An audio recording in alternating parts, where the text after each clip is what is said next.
자, 오늘 역사의 무대를 준비하시는 하나님이란 말씀의 제목으로 주의 음성을 들었으면 좋겠습니다. 저는 금주부터 이 다윗의 생애를 성경을 통해 추적을 좀 해보고자 합니다. 그래서 다윗의 그의 생애가 오늘 이 시대를 살아가는 저와 여러분들에게 주는 교훈이 무엇인지를 살피려 하는 것입니다. 우리가 오늘 특별히 다윗을 선택해서 그의 생애를 듣고 공부해야만 하는 이유, 그 이유가 먼저 보면 다윗이라고 하는 성경의 인물의 중요성부터 이야기를 시작할 필요가 있습니다. 마태복음 1장 1절에 보시면 이렇게 신약 성경은 시작합니다. 아브라함과 다윗의 자손 예수 그리스도의 계보라. 신약 성경의 첫 시작인 마태복음의 첫 서문에서부터 영광스러운 예수 그리스도의 족보의 소개로부터 신약은 시작이 되는데요.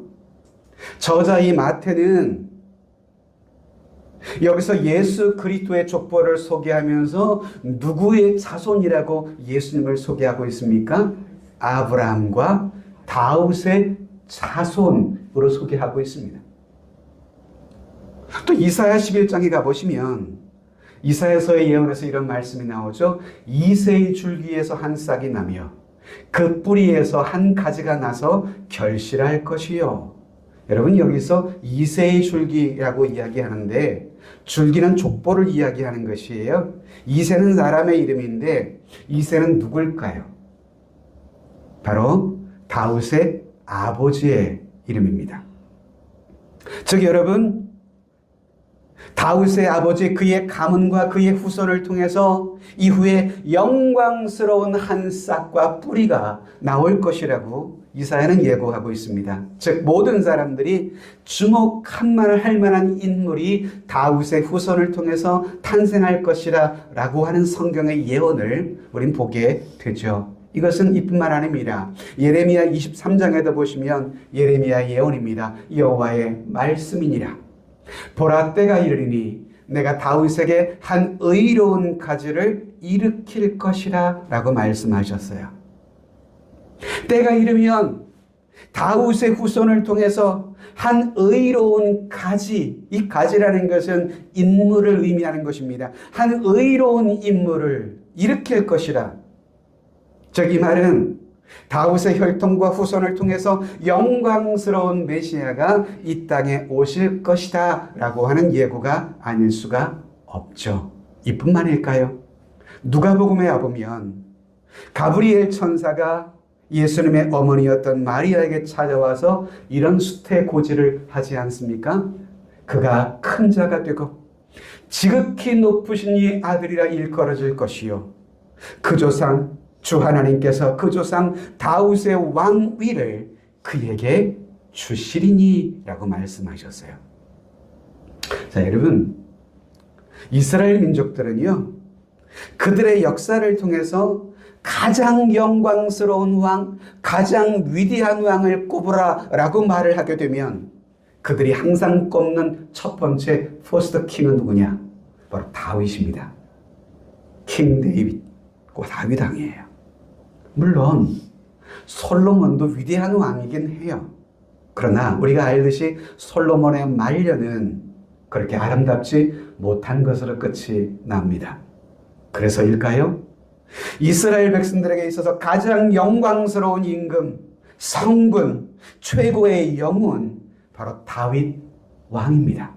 그래서일까? 지금도 이스라엘의 국기에는 다윗을 상징하는 별 문양이 그들의 국기 안에 포함되어 있을 정도로 다윗의 별, 다윗은 그만큼 이스라엘 역사에 추앙받는 인물이기도 하죠.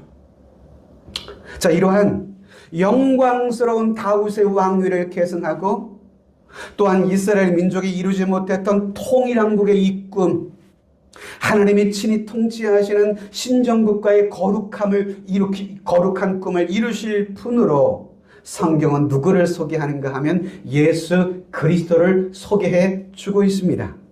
그래서 누가복음 1장 33절에서도 저자 누가는 예수 그리스도에 관하여서 1장 33절에 뭐라고 이야기하나요? 영원히 야곱의 직업을 왕으로 다스릴 것이며 그 나라는 무엇하리라? 무궁하리라.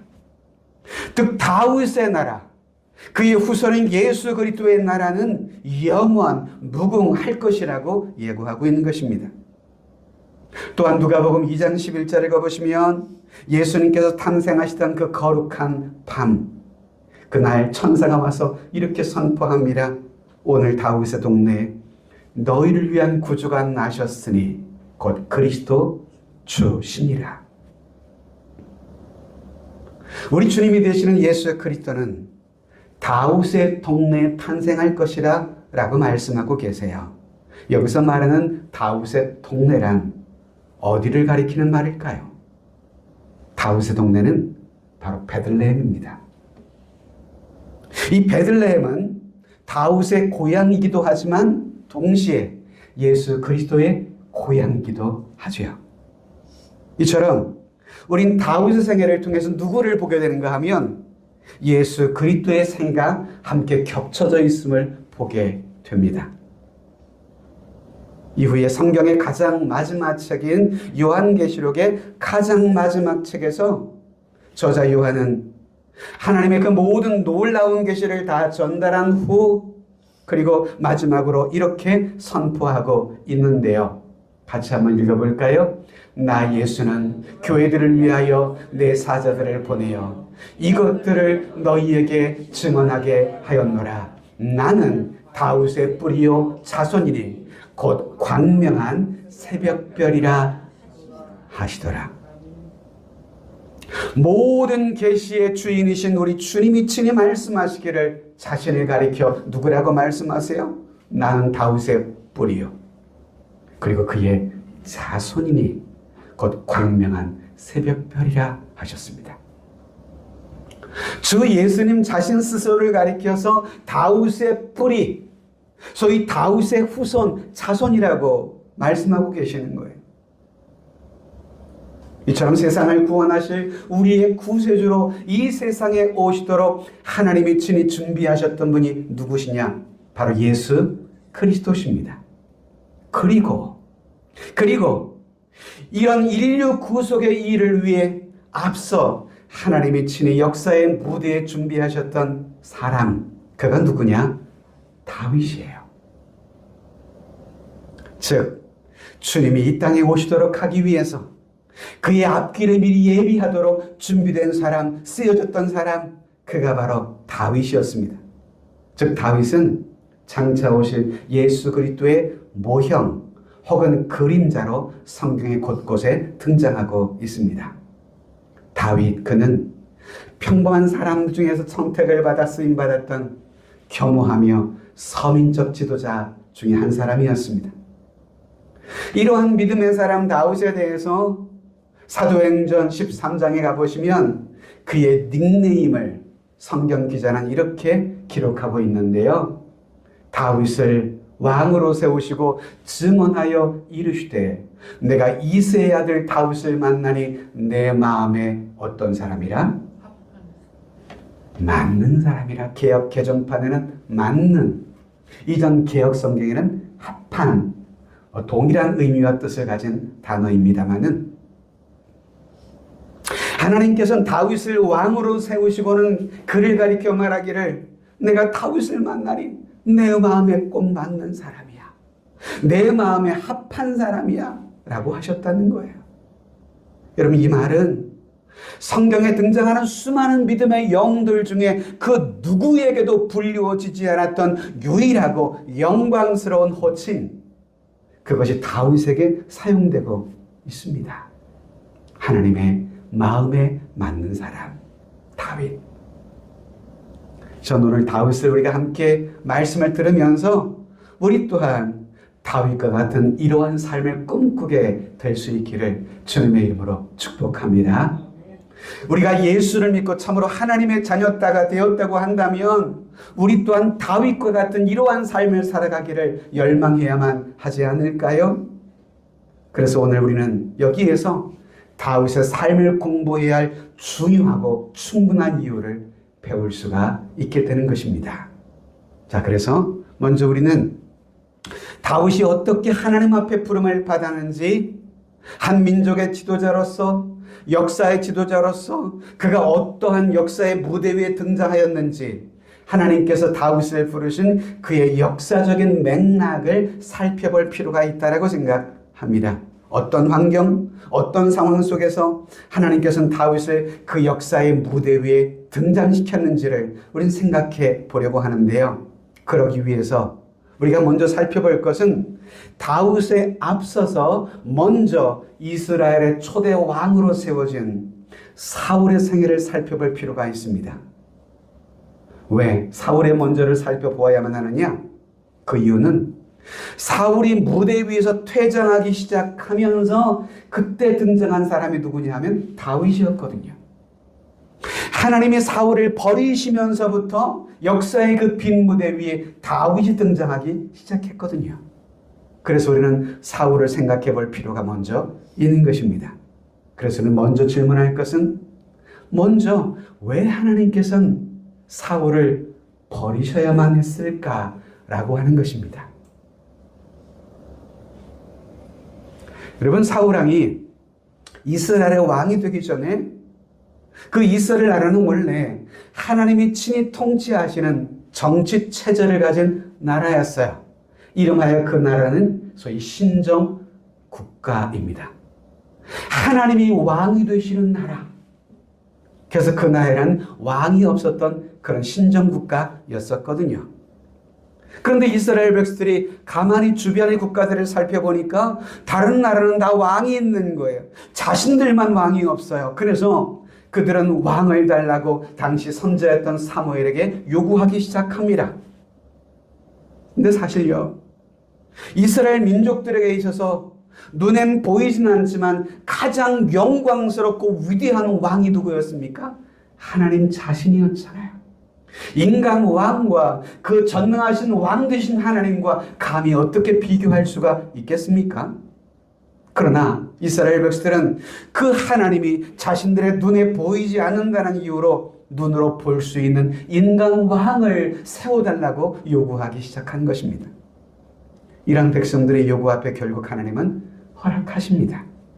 그렇게 해서 세워진 왕이 바로 사울이었거든요. 그래서 사울 왕이 드디어 역사의 무대에 먼저 등장하는데요. 그가 등장했던 첫 장면에 대해 성경은 사무엘상 9장에 이렇게 기록해주고 있습니다. 베냐민 지파에 기스라고 할 이름하는 유력한 사람이 있으니 그는 아비의 아들이요 스룰의 손자요 베고라스의 증손이요 아비야의 현손이며 베냐민 사람이더라. 기스에게 아들이 있으니 그의 이름은 사울이요 준수한 소년이라. 이스라엘 자손 중에 그보다 더 준수한 자가 없고 키는 모든 백성보다 어깨 위만큼 더 컸더라. 사울의 아버지는 기스라는 사람이었어요. 기스가 낫다 해서 기스가 아니고요. 이름이 기스예요. 그리고 이어 사울을 어떤 소년이라고 소개해주고 있습니까? 준수한 소년이라 말을 해주고 있습니다. 아마도 적지 않은 꽃미담이었지 않나 하는 생각이 듭니다. 그런데 여러분, 사울의 일생은요, 이처럼 미남으로 그의 삶은 시작이 됐지만 그의 마지막 끝은 추남으로 끝이 나고 말았습니다. 또한 사울의 체격 또한 남달랐습니다. 키는 모든 백성보다 어깨 위만큼 컸더라. 그의 삶은 거인으로 시작했지만 그의 끝은 마음 좁은 소인으로 전락해버리고 말았죠. 자, 사무엘상 9장 21절을 보실까요?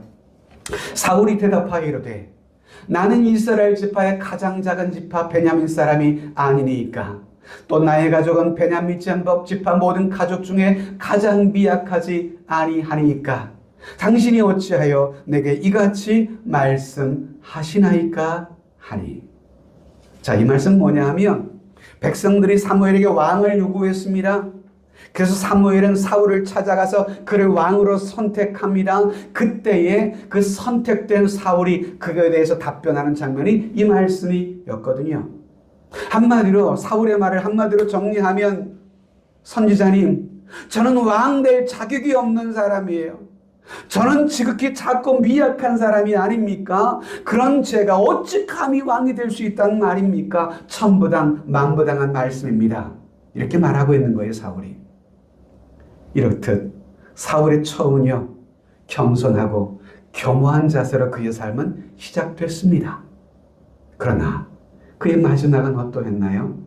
오만한 자세로 끝이 났지요.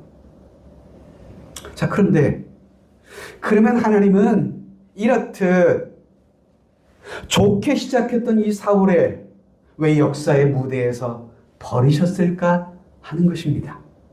사울을 버리신 이유에 대해서 우리는 오늘 몇 가지 주목할 사항이 있다고 생각하는데요. 오늘 이 사울의 모습을 통해서 오늘 내 삶을 향한 이 영적 반면교사로 삼았으면 좋겠습니다. 잠시 에어컨을 켜줄까요? 한 5분만 켜주세요. 자, 사울이 버림받은 첫 번째 이유, 첫 번째는요, 사울은 어떤 사람이었느냐? 자기 일의 한계에 대해서 무지했던 사람이에요. 냉방으로 바꿔놔야 돼요. 자기 일의 한계에 대해서 무지했어요. 즉 무슨 말인가 하면 내가 해야 할 일, 내가 하지 말아야 할 일, 그 일이 무엇인지에 대해서 구별하지 못했다라는 것입니다. 꾹꾹 눌러세요. 그 기능 선택을. 여러분, 하나님께서는 우리들이요,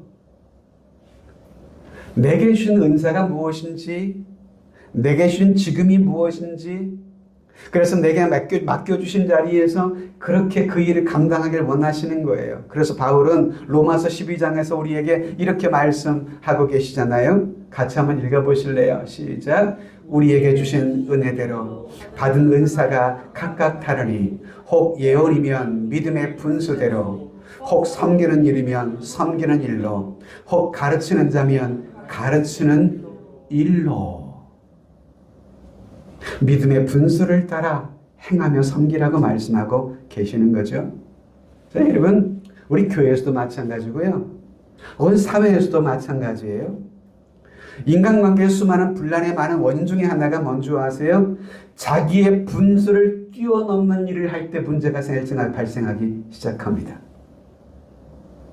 여러분, 교회에서도 마찬가지예요. 내게 주신 믿음의 분수를 따라서 우린 지혜롭게 헌신해야만 하거든요. 그래서 내가 해야 할 것, 넘지 말아야 할 선들을 우리는 어느 정도 지키며 섬기며 봉사해야만 하는 것이에요. 그러지 못하게 되면 하나님은 그런 사람을 사용하실 수 없습니다.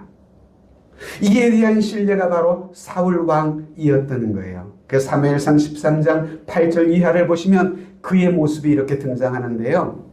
사울은 사무엘이 정한 기한대로 이레 동안을 기다렸으나 사무엘의 길갈로 오지 아니하며 백성이 사울에게로 흩어지는지라. 사울이 이르되 번제와 화목제물을 이리로 가져오라 하여 번제를 드렸더니 번제 드리기를 마치자 사무엘이 온지라. 사울이 나가 맞으며 문안하매. 여기 본문에 보면 사울이 왕으로서 자신이 하지 말아야 할 그 역할, 즉 제사를 드리는 일을 하고 있음을 보게 되는 것입니다. 사무엘 선지자가 도착이 늦어진다는 이유를 가지고 기다리지 못한 채 소위 자신의 영웅심리가 발동하기 시작한 거예요. 내가 한 나라의 왕인데 이것 못할 게 뭐야? 하고 왕이 허락되지 않은 그 일을 왕이 행한 거예요. 그런데 이후에 드디어 사무엘이 도착합니다. 11절 이하를 보시면 그런 사울의 모습을 보고는 사무엘이 이렇게 말하죠. 사무엘이 이르되 왕이 행하신 것이 무엇이냐 하니 사울이 이르되 백성은 내게서 흩어지고 당신은 정한 날 안에 오지 아니하고 블레셋 사람은 믹마스에 모였음을 내가 보았으므로 이에 내가 이르기를 블레셋 사람들이 나를 치러 길갈로 내려오겠거늘 내가 여호와께 은혜를 간구하지 못하였다 하고 부득이하여 번제를 드렸나이다 하니라. 자, 여러분, 할 말은 누구나 있기 마련이에요. 그러나 하나님은 제사를 임의로 드렸던 사울의 그 행위를 결코 좋게 보시지는 않으셨어요. 이에 대해 사무엘이 사무엘상 13장 13절에서 어떻게 응답을 하고 계시나요? 사무엘이 사울에게 이르되 왕이 망령되이 행하였도다. 왕이 하나님 여호와께서 왕에게 내리신 명령을 지키지 아니하였도다. 여러분, 망령되이 행했다라는 이 말은 왕인 이 사울이 하지 말아야 할 일을 행하였다는 그런 말씀입니다. 이런 왕령된 행동이 결국 그를 왕으로 세운 선자의 마음을 서글프게 했고요. 또한 하나님이 사울을 포기하게 만드는 직접적 동기가 되었습니다.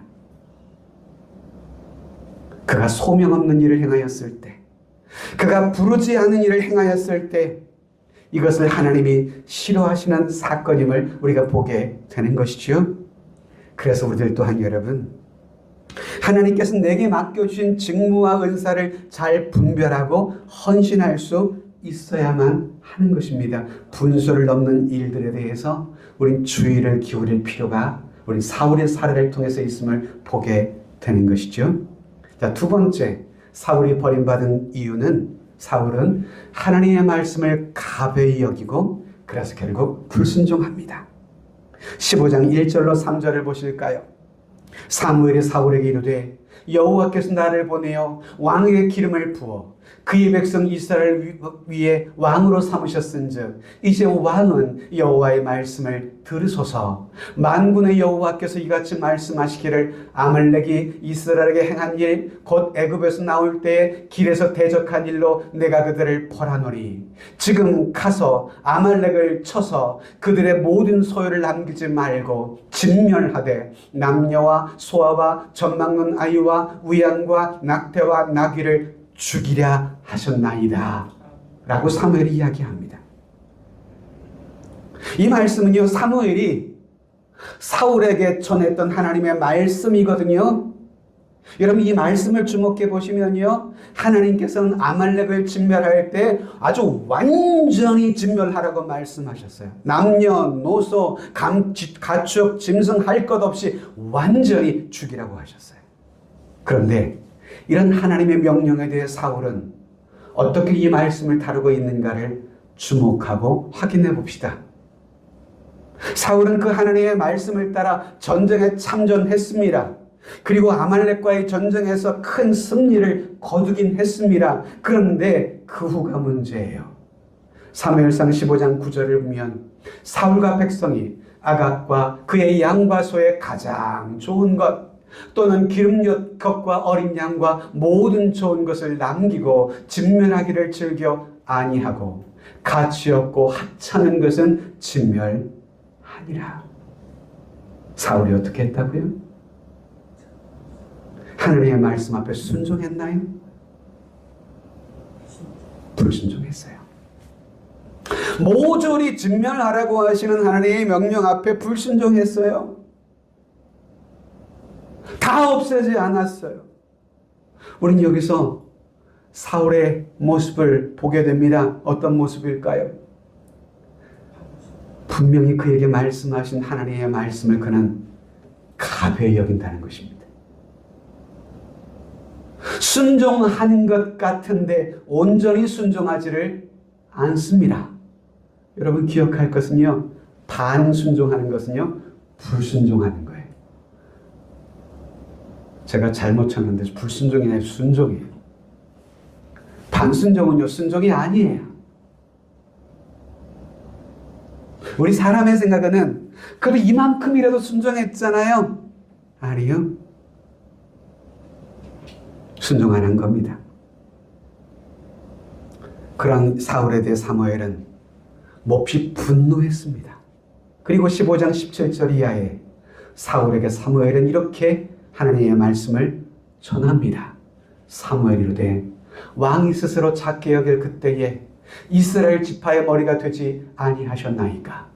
여호와께서 왕에게 기름을 부어 이스라엘 왕을 삼으시고 또 여호와께서 왕을 길러 보내시며 이르시기를 가서 죄인 아말렉 사람을 진멸하되 다 없어지기까지 치라 하셨거늘 어찌하여 왕이 여호와의 목소리를 청종하지 아니하고 탈취하기에게만 급하여 여호와께서 악하게 여기시는 것을 행하였나이까.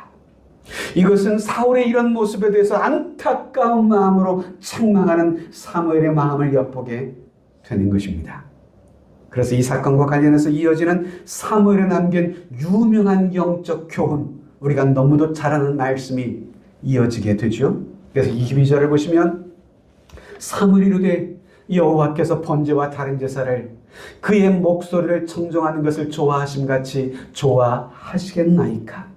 순종이 제사보다 낫고 듣는 것이 순양의 기름보다 나으니 이는 거역하는 것은 점치는 죄와 같고 완고한 것은 사신 우상에게 절한 죄와 같음이라. 왕이 여호와의 말씀을 버렸으므로 여호와께서도 왕을 버려 왕이 되지 못하게 하셨나이다 하니.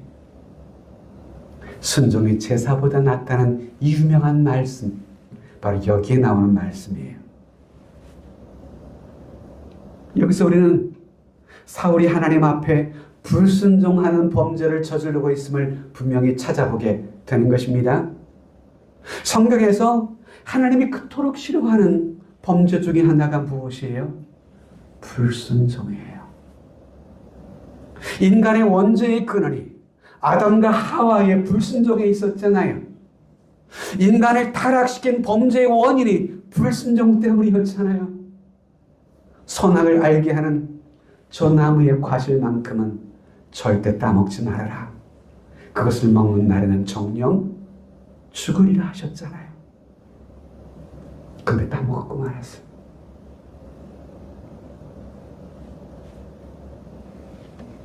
기억합시다. 사울은 하나님의 말씀을 가벼이 여기고 불순종에 이릅니다. 마지막 한 가지 더 살펴볼 것은 그가 버림받은 세 번째 이유는 그는 거짓말을 이어갑니다. 13절을 보실까요? 사무엘이 사울에게 이른즉 사울이 그에게 이르되 원하건대 당신은 여호와께 복을 받으소서.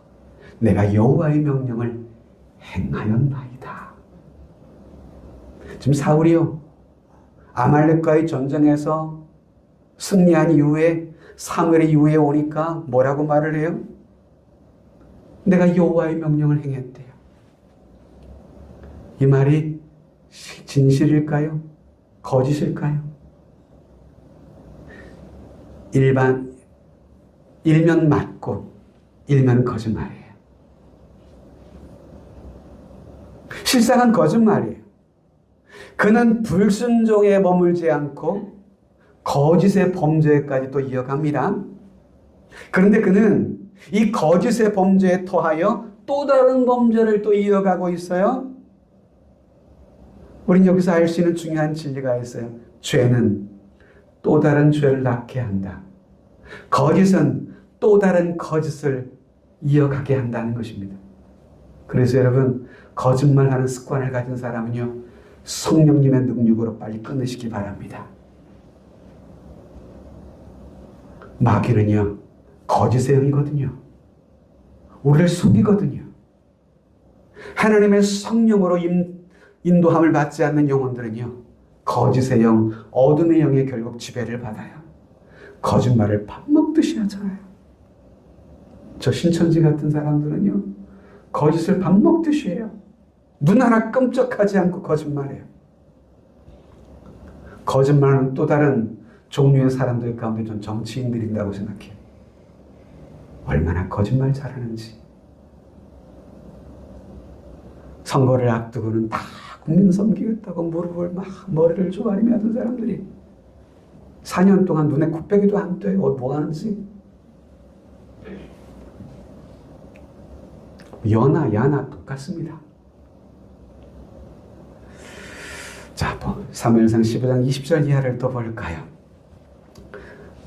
사울이 사무엘에 이르되 나는 실로 여호와의 목소리를 청종하여 여호와께서 보내신 길로 가서 아말렉 왕 아각을 끌어갔고 아말렉 사람들을 진멸하였으나 다만 백성이 그 그 마땅히 멸할 것 중에서 가장 좋은 것으로 길갈에서 당신의 하나님 여호와께 제사하려고 양과 소를 끌어왔나이다 하는지라. 자, 여러분 이 말씀 주목해 보세요. 이 말은 한마디로 말하면 사울의 변명과 핑계입니다. 비겁한 변명이에요. 이거는 사울은 여기서 자신이 불순종하고 있는 그 범죄에 대해서 자기가 했다고 말하지 않습니다. 여기서 흥미로운 표현이 나오는데요. 다만 백성이 요구해서, 다만 백성이 그러하기를 바라서 행한 것은 자신이었는데 자신의 행한 그 일들에 대한 행위의 원인에 대해서 누구에게 전가를 시키고 있어요? 지금 백성들에게 자신의 죄를 전가시키고 있는, 즉 자신의 범죄를 갖추려고 백성들에게 자신의 죄를 책임을 전가하는 이중범죄까지 또한 저지르고 있어요. 말씀을 좀 맺겠습니다. 다시금 사도행전 13장으로 가보시면 조금 전의 말씀이죠. 한번 같이 읽어볼까요? 시작. 그 후에 그들이 왕을 구하거늘 하나님이 베냐민 지파 사람 기스의 아들 사울을 40년간 이셨다가 패하시고 다윗을 왕으로 세우시고 증언하여 이르시되 내가 이새의 아들 다윗을 만나니 내 마음에 맞는 사람이라 내 뜻을 다 이루리라 하시더니. 오늘 하나님께서는 역사 속에 한 사람은 패하시고 그가 패한 그 빈자리에 하나님께서는 또 한 사람의 새로운 사람을 역사의 무대의 전면에 세우시는 모습을 우린 보게 됩니다. 하나님이 패한 그 자리에 다시 세우는 사람, 그가 다윗입니다. 하나님은 그를 가리켜서 내 마음에 맞는 사람이라 말씀하셨습니다. 그리고는 그를 통해서 나의 뜻을 다 이루리라고 말씀하셨어요. 저는 오늘 다윗의 생애에 대한 서론격 말씀을 통해서 오늘 바라기는, 오늘 우리 자신이 다윗과 같은 하나님에 맞는, 하나님 마음에 맞는 삶을 살아가게 되기를 주님의 이름으로 축복합니다. 그래서 하나님께서 여러분들의 삶을 통해서 당신께서 뜻하신 바를 내 삶을 통해 다 이루어 가시는 그런 복된 삶을 살아가시기를 꿈꾸시게 되기를 주님의 이름으로 축복합니다. 또한 여러분, 우리 세종 하람교회가 우리 하나님의 마음에 맞는 그런 교회가 되기를 꿈꾸는 그런 말씀이 되었으면 좋겠습니다. 이상의 지상에 수많은 교회들이 있지만 그 수많은 교회 가운데 하나님의 마음에 맞는 그런 우리 교회가 되어서 우리 교회를 통해서 하나님이 행하시고자 하는 그 많은 일들을 다 이루어 가시는 그 일을 위해 우리 교회가 존귀하게 쓰임받기를 소망하며 꿈꾸는 그런 다윗의 삶이 주는 영적 교훈이 우리 함께 얻게 되기를 주님의 이름으로 축복합니다.